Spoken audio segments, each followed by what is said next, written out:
The waiting room at Riverside Medical Center in Dayton was packed with happy couples holding hands and rubbing bellies. I sat there alone, my phone buzzing with another text from my sister asking if I needed her to come. I didn't respond. What was the point?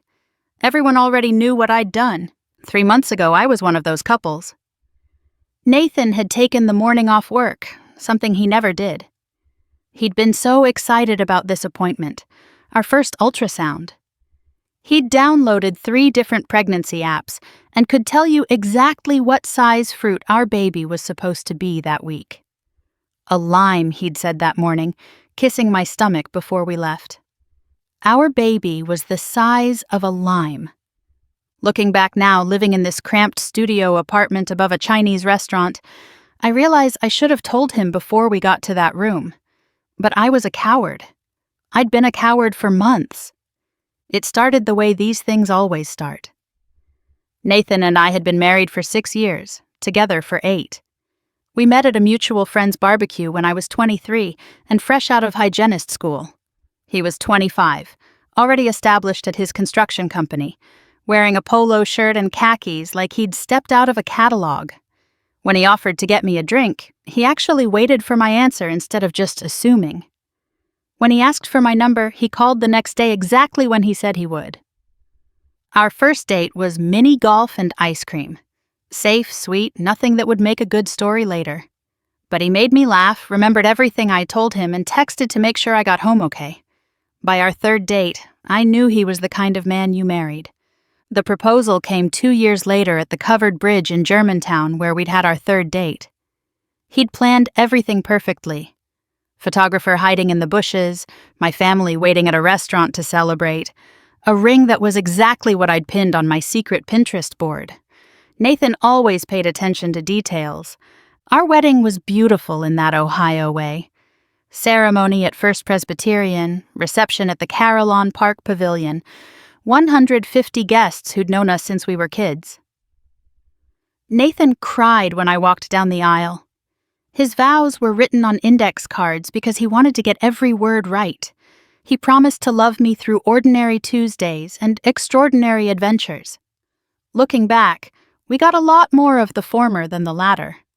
We bought the house in Oakwood 3 years ago. 4 bedrooms, 2.5 baths, original hardwood floors that Nathan refinished himself over 3 weekends. He was so proud of those floors, would point them out to every visitor. The previous owners had left a note about which key opened the sticky garage door and how to sweet-talk the garbage disposal. Nathan laminated it and stuck it inside the kitchen cabinet. That was Nathan. He laminated things. Our life had a rhythm. Monday was grocery shopping at Kroger, where Nathan would push the cart and check items off the list I'd made. Tuesday was his basketball league. Wednesday we'd cook together. He'd chop vegetables while I seasoned the meat, NPR playing in the background. Thursday was my book club, though I usually just drank wine and gossiped with the other dental hygienists. Friday was Marcello's, where Tony would have our usual table ready, and Nathan would order the chicken parmesan every single time. Saturday was for projects. Nathan always had projects. Sunday was church with his parents, then dinner at their house where his mother would hint about grandchildren and Nathan would squeeze my hand under the table. It was a good life, a solid life, the kind our parents had dreamed of for us. Nathan was unfailingly kind, genuinely funny, absolutely devoted. He brought me flowers every Friday, not fancy ones, just whatever looked nice at Trader Joe's. He'd leave notes in my lunch bag, stupid puns that made me roll my eyes and smile. When I had a bad day, he'd run me a bath without being asked. When his company landed a big project, the first person he'd call was me. But somewhere around year 5, I started feeling restless. I'd catch myself staring at other couples at restaurants, the ones who couldn't keep their hands off each other, who whispered secrets and inside jokes, who looked at each other like they held the answers to everything. Nathan and I had become roommates who shared a mortgage and a bed. Good roommates, loving roommates, but roommates nonetheless. The sex had dwindled to scheduled Saturday mornings, efficient and pleasant like everything else in our life. Nathan would shower, I'd brush my teeth, we'd meet in bed for 20 minutes of familiar choreography before starting our weekend. He'd kiss my forehead after, tell me he loved me, then go make coffee while I changed the sheets. It was fine. Everything was fine. When Brandon started at our practice, I noticed him immediately. How could you not? 6'2", shoulders that stretched his scrubs in a way that made the dental assistants giggle, a smile that belonged on a movie screen, not in a strip mall dental office. But it was more than that. It was the way he moved through life like he was starring in his own adventure. While Nathan scheduled our date nights 3 weeks in advance, Brandon would text at 11 p.m. asking if I'd ever seen the city from the roof of the arcade building. At first, it was just friendly. He'd bring coffee for everyone, but mine would have the extra shot I mentioned once. He'd ask about my weekend plans, then Monday he'd remember and ask how they went. When I complained about a difficult patient, he'd do impressions of them until I laughed. Harmless, friendly, professional. The shift happened gradually. Brandon started eating lunch in the break room the same time I did. Our conversations went from surface level to substantial. He told me about his divorce 2 years prior, how his ex-wife said he was too much of a dreamer, never satisfied with regular life. I found myself sharing things I hadn't told anyone, how I sometimes sat in my car for 10 minutes before going inside my own house, how I'd started lying about book club, and just driving around neighborhoods I'd never live in, how I felt like I was watching my life happen instead of living it. "You know what your problem is?" Brandon said one October afternoon, stealing a carrot from my salad. "You're too young to be this settled." "When's the last time you did something that scared you?" I couldn't answer. Nathan and I had honeymooned at an all-inclusive resort where the biggest risk was trying the fish special. Our idea of spontaneous was going to Skyline Chili instead of cooking on a Wednesday. Brandon was everything Nathan wasn't. Where Nathan drove a sensible Honda Accord with excellent safety ratings, Brandon rode a Harley that made the windows rattle. Nathan had one tattoo, my initials on his ring finger, gotten on our first anniversary after weeks of research on the safest parlors. Brandon's arms were sleeved with intricate designs he'd collected on trips to Portland, Austin, places I'd only seen on Instagram. Nathan read Consumer Reports and Civil War biographies. Brandon quoted Kerouac and left dog-eared copies of poetry collections on my desk.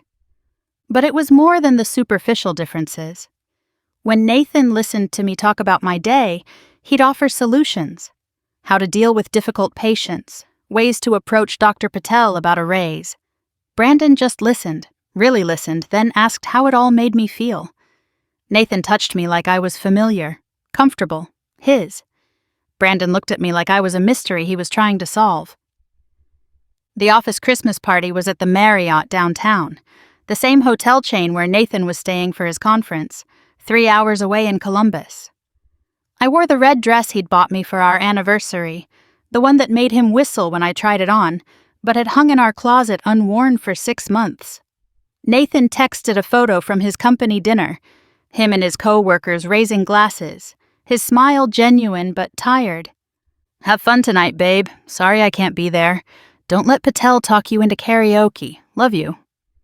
I hearted the message and ordered another glass of wine. Brandon was wearing a black button-down that made his eyes look impossibly green. He sat next to me during dinner, his knee brushing mine under the table. Every time he leaned over to comment on Patel's terrible speech, I could smell his cologne, something expensive and complicated, not the Old Spice Nathan had worn since college. By 10 p.m., the party was winding down. I was just drunk enough to feel brave, not so drunk that I'd lost all judgment. That would come later, but I'd never admit it wasn't calculated. When Brandon offered to drive me home, I knew exactly what I was doing. His apartment was nothing like our house. Where Nathan and I had carefully matched furniture sets and color-coordinated throw pillows, Brandon lived like he might leave tomorrow. Mismatched chairs around a scratched dining table, photographs taped directly to the walls, books stacked on every surface. It smelled like leather and coffee and possibility. "You want some water?" he asked, but he was already moving closer. No, I said. And that was the last honest thing I'd say for 3 months. The first kiss erased 6 years of marriage, 8 years of partnership, a lifetime of being the good girl who colored inside the lines. Brandon kissed like he rode his motorcycle, dangerous and thrilling and completely in control. When he pulled back to look at me, I saw myself reflected in his eyes, not dependable Melissa who never missed a dentist appointment and alphabetized her spice rack, but someone wild and wanted and worth the risk. We didn't make it to his bedroom that first time. I called Nathan from my car the next morning, still parked outside Brandon's building. Told him I'd gotten too drunk and stayed at my sister's. He believed me instantly, even apologized again for missing the party, said he'd make it up to me when he got home Sunday. The guilt should have swallowed me whole. Instead, I felt electric. The affair became a second full-time job. I downloaded apps that hid text messages, learned to clear browser histories, became an expert at manufacturing dental emergencies that required me to leave early. I opened a separate credit card for hotel rooms, told Nathan it was for his Christmas present. The lying came so easily it scared me. Each deception built on the last until I'd constructed an entire parallel life. Tuesdays became our day. Nathan's basketball league ran until 10, giving me 3 hours. I'd tell him I was getting drinks with my sister, then meet Brandon at the Hampton Inn on Route 35. He'd text me the room number, always different, like we were spies in some Cold War movie. We'd spend 2 hours doing things that would make my book club blush. Then I'd drive home and slip into bed next to my husband, who'd kiss my forehead and pull me close, never noticing I smelled like a different man's cologne. The worst part was how good I got at it. I'd help Nathan plan our weekend projects in the morning, sext Brandon during lunch, then come home and cook dinner like nothing had happened.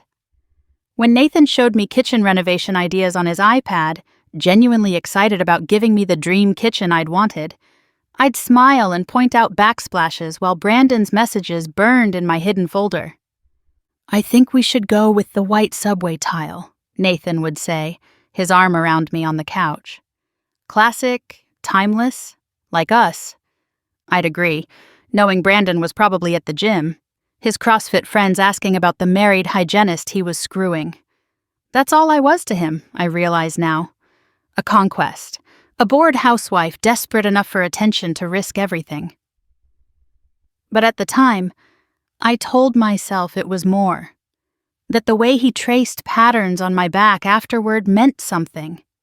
That when he said I deserved more than suburban mediocrity, he meant he'd give it to me. Nathan started working overtime in January to pay for the renovation without touching our savings.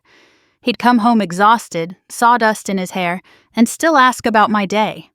He'd fall asleep on the couch halfway through whatever show we were watching, and I'd cover him with a blanket and sneak to the bathroom to read Brandon's messages. The juxtaposition was nauseating. My hard-working husband saving for my dream kitchen while I planned which lingerie to wear for another man. The weekend Nathan went to Columbus was when I truly crossed the line from affair to cruelty. 5 days of freedom. I told everyone I had the flu, couldn't possibly see anyone. Then I spent Thursday night through Monday morning at Brandon's apartment, only going home to grab more clothes. We played house in the most pathetic way, cooking breakfast together, sharing his shower, pretending this was real life instead of stolen time. Sunday morning, Nathan called from his hotel room. "Miss you, babe. Can't wait to be home tomorrow. Maybe we can start looking at countertops next weekend?" "Sounds perfect," I said, Brandon's hand on my hip, pulling me back to bed. "I miss you too." Then I missed my period. The panic was immediate. Brandon and I had been careful, but not careful enough apparently.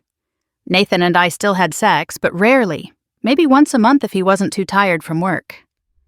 I bought 3 pregnancy tests, taking them all in the employee bathroom, all positive. I was staring at the 2 pink lines, trying to remember the last time Nathan and I had been together. The calendar on my phone confirmed what I already knew. Nathan had been in Columbus when this baby was conceived.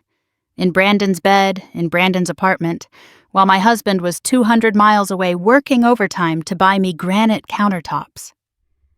I did the math over and over. The timing pointed to Brandon, but it wasn't impossible it could be Nathan's. There was that one night after his company happy hour when he'd come home buzzed and playful. It could have been that night. It could have been. I made my choice then, the coward's choice. I told Nathan that night, showed him the tests. I've never seen someone so happy. He actually cried, pulled me into his arms, kept saying we were finally going to be a family. He called his mother, opened a bottle of sparkling cider to celebrate, started talking about names, nursery colors, whether we should find out the gender. I ended things with Brandon the next day, told him I couldn't see him anymore, that I needed to focus on my marriage. He was upset but not devastated. Later I found out he'd been seeing a CrossFit instructor at his gym the whole time anyway. So much for feeling special. For 5 weeks, I played the part of the excited mother-to-be. Nathan went full suburban dad mode. Baby books, prenatal vitamins he'd remind me to take, downloading apps to track everything. He'd talk to my belly every night, telling the baby about his day. I'd lie there, my secret eating me alive, praying the baby would look like me. The morning of the ultrasound, Nathan was like a kid on Christmas. He'd taken the whole day off, planned for us to go to lunch after, maybe start looking at cribs. In the car, he held my hand and talked about how this baby was going to change everything, how he couldn't wait to be a dad. Dr. Kumar was running late, so we sat in that small room with the examination table and the ultrasound machine for 20 minutes. Nathan studied every poster on the wall, asked questions about the equipment. I stared at my phone, willing time to move faster. When she finally came in, Dr. Kumar was all smiles and congratulations. Nathan jumped up to shake her hand, helped me onto the table. The gel was cold on my stomach. Nathan held my hand as Dr. Kumar moved the wand around, searching for the right angle. "There we go," she said, turning the screen so we could see. "There's your baby." Nathan squeezed my hand so tight it hurt. On the screen was a tiny blob with a flickering heartbeat. Our baby. The size of a lime. "Everything looks great," Dr. Kumar said. "Good heartbeat, measuring right on track. Looks like you're about 11 weeks and 4 days, which puts conception around," she clicked through her computer. "Mid-January. Due date should be early October." The air left the room. Nathan's hand went slack in mine. Mid-January. I watched him do the math in his head. Mid-January, when he'd been in Columbus for 5 days at a conference. Mid-January, when Brandon and I had spent an entire weekend at his apartment while Nathan was gone. "That can't be right," Nathan said quietly. "Check again." Dr. Kumar looked confused, but measured again. 11 weeks, 4 days. These measurements are quite accurate within a few days. Is there a concern? Nathan stood up slowly, like an old man. He looked at me, and in his eyes I saw the exact moment he knew. Not suspected, knew. "I was out of town," he said, not to Dr. Kumar, but to me. "I was in Columbus." "Nathan, wait, let me explain." "Columbus," he repeated. "The Marriott downtown. Room 412. I called you every night from that room." Dr. Kumar excused herself quietly. Smart woman. "It might not be," I started, but even I couldn't finish the lie. Nathan walked to the corner of the room and stood there, facing the wall. His shoulders were shaking. I'd seen him cry exactly 3 times in 8 years. When his grandfather died, when Ohio State lost the championship, and when I told him I was pregnant. This was different. These weren't happy tears or sad tears. These were the tears of someone whose entire world just shattered. "Who?" he asked the wall. "It doesn't matter." "Who?" Louder this time. "Someone from work." He turned around and I almost didn't recognize him. This wasn't my steady, predictable Nathan. This was someone else entirely. "How long?" "It's over. It's been over." "How long?" 3 months. "But Nathan, please, this baby could still be—" "Stop." He held up his hand. "Just stop." He left then. Walked out of the room, out of the building, out of my life. Left me there with gel still on my stomach and our baby on the screen. I found out later he'd driven straight to his brother's house in Indianapolis. Didn't go home, didn't go to work, just drove 2 hours in silence. I know because his brother Michael called me that night, told me in very clear terms what he thought of me and what would happen if I tried to contact Nathan again. The divorce papers came a week later. Nathan's lawyer was thorough. I could have the house until it sold, but Nathan would get his equity back. No alimony, adultery, I was informed, tends to affect those negotiations. He wanted a paternity test when the baby was born. If it was his, we'd work out custody. If not, he wanted nothing to do with either of us. The house sold in 6 weeks. The market was hot, and Nathan had maintained it perfectly, like he did everything. I walked away with $47,000 after the mortgage and lawyers. It seemed like a lot until I started looking for apartments. Turns out dental hygienists don't make enough to afford much in Dayton, especially with a baby on the way. Brandon disappeared when I told him I was keeping the baby. Changed jobs, moved to Chicago. His Instagram shows him running marathons with the CrossFit instructor. They look happy. My family picked sides quickly. My parents were devastated but supportive. They had to be. I was carrying their grandchild. My sister Lauren was less forgiving. She'd been in my wedding, had warned me about Brandon, told me I was playing with fire. She was right. She's always right. Nathan's family cut me off completely. His mother, who'd taught me her secret marinara recipe and called me the daughter she never had, blocked my number. His father, who'd walked me down the aisle because my own dad was too drunk, sent back the birthday card I'd mailed him. Even the cousins I'd grown close to unfriended me on social media. The practice where I worked became unbearable. Everyone knew, small offices can't keep secrets. The other hygienists were professionally polite but personally arctic. Patients started requesting anyone but me. Dr. Patel suggested I might be more comfortable elsewhere. I took the hint and gave notice. Now I work at a chain dental clinic in a strip mall, the kind with ads on bus benches. The pay is worse, the hours are longer, and I'm on my feet all day despite being 7 months pregnant. My apartment is above Lucky Dragon Chinese, and the smell of egg rolls makes me nauseous every morning. It's 500 square feet with windows that don't open all the way, and a radiator that sounds like someone's trapped inside. Nathan never came to another appointment. His lawyer sent a courier for the paternity test authorization. The results came back 2 weeks ago. It's not his. I thought maybe he'd be relieved. Some small part of me hoped he'd see it as a sign we could start over, that the baby wasn't a reminder of my betrayal. I was an idiot. His lawyer sent a 1-line email. My client wishes to proceed with the divorce as outlined. He wants no further contact. I see updates about him through mutual friends' social media. He's lost weight, started rock climbing, grew a beard that actually looks good on him. Sarah from his office posted a photo of their team at a conference in San Diego. Nathan's smiling in a way I haven't seen in years. There's a woman next to him, pretty brunette from their Phoenix office. Her hand is on his arm. Last week was what would have been our 7th anniversary.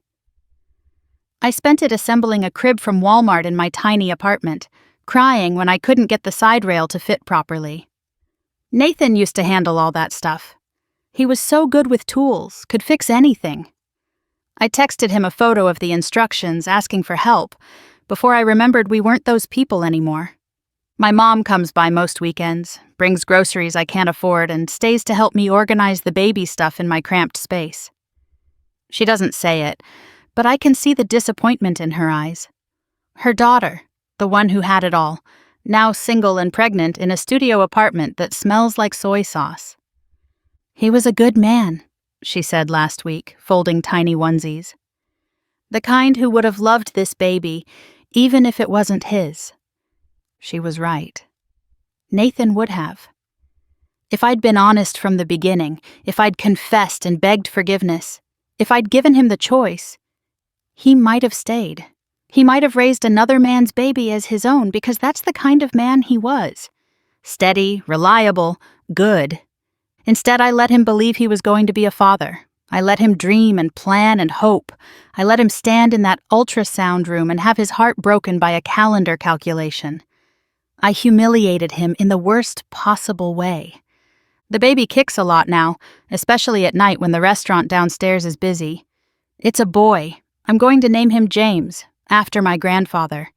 He'll never know Nathan, the man who could have been his father if I hadn't been so selfish, so stupid, so cruel. Sometimes I drive past our old house. There's a new family there now. I can see the swing set in the backyard, the minivan in the driveway. They planted flowers where Nathan's tomato garden used to be. It looks happy. It looks like what we could have had. Nathan's living in one of those new apartments downtown, the kind with a doorman and a gym. His LinkedIn says he got promoted to senior project manager. He's probably making double what he used to. Good for him. He deserves it. He deserves everything good. My friends, the few who still talk to me, say I'll find someone new eventually. That someone will love me and my baby, that I'll have another chance at happiness. They're being kind. Who's going to want a 31-year-old dental hygienist with another man's baby and a cheating history? What dating profile do I create? Single mom who destroyed her marriage for 3 months of excitement with a coworker who didn't even care about her, seeking second chance at love. The truth is, I had my chance. I had a man who loved me, who was building a life with me, who cried with happiness when he thought we were having a baby. I had Sunday dinners and Friday date nights, and someone who kissed me goodbye every morning for 6 years. I had boring, wonderful, steady love. And I threw it away for a guy with tattoos who made me feel young, for hotel rooms and deleted texts and the thrill of doing something wrong, for the fantasy that excitement was more important than trust. My son will be here in 2 months. I'll raise him in this tiny apartment, drop him at daycare at 6 a.m. so I can make it to the clinic on time. I'll miss his first steps because I'll be cleaning teeth. I'll struggle to pay for his school supplies and sports equipment. I'll explain why he doesn't have a dad when he's old enough to ask. And somewhere in this city, Nathan will be living his life. Maybe with the brunette from Phoenix. Maybe with someone else. He'll be the kind of husband he always was. Dependable, caring, present. He'll probably have kids who actually belong to him. He'll teach them to use tools and grow tomatoes and be good people. Those kids will have what my son won't. A father who chose to be there. Not because biology demanded it, but because love did. The kind of love I had and destroyed for absolutely nothing.